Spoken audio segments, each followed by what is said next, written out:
साथियों, हमारे धर्म शास्त्रों में कहा गया है कि मनुष्य के अंदर जो 5 विकार होते हैं।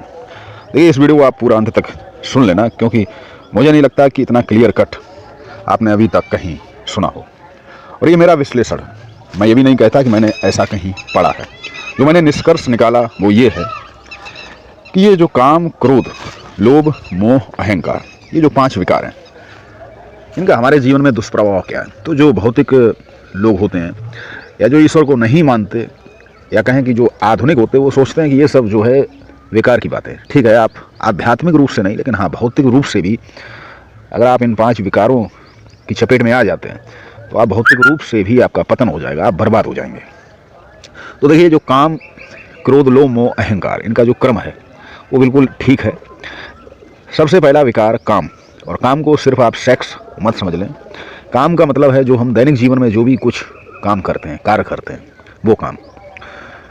अब हमारी गीता में भगवान कृष्ण ने कहा है कि कर्म किए जा, फल की इच्छा ना कर।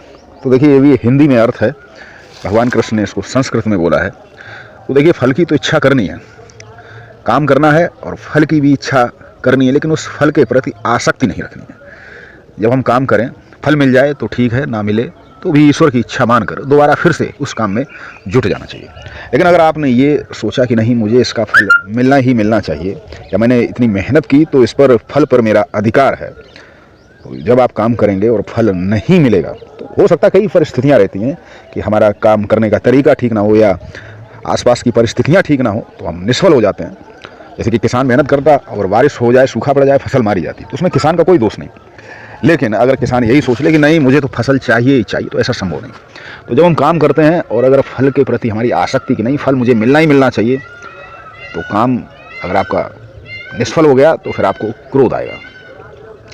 घर में भी, आसपास भी हम किसी से कुछ आशा करते हैं, उसके लिए कुछ करते हैं, उससे जब वापसी में कुछ मिलता नहीं तो हमें क्रोध आता है। क्रोध का बस यही कारण है। तो काम आपका जब निष्फल हो जाएगा और आपको उसके प्रति आसक्ति होगी, निष्फल होगा, तो आपको क्रोध आएगा। और अगर सफल हो गया तो क्रोध आने के बाद वहीं पर आपका सारा किया कराया कबाड़ा हो जाएगा।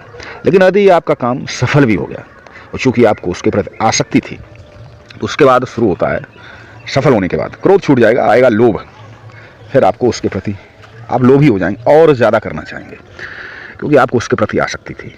और जब लोभ आएगा तो फिर जो भी आप इकट्ठा करेंगे उसके प्रति आपको मोह आएगा, आप उसके प्रति मोहित हो जाएंगे। आपको उस अपनी संपदा, अपनी प्राप्तियां, अपने ज्ञान, उसके प्रति आपका मोह हो जाएगा। और उसके बाद जब आपके पास ये सब हो जाएगा, इकट्ठा हो जाएगा, तो निश्चित ही आपको लगेगा कि मेरे पास इतना सब कुछ है, तो आपको अहंकार आएगा। अब अहंकार के बाद आपका पतन कैसे होगा? पतन ऐसे होगा कि आपके पास जब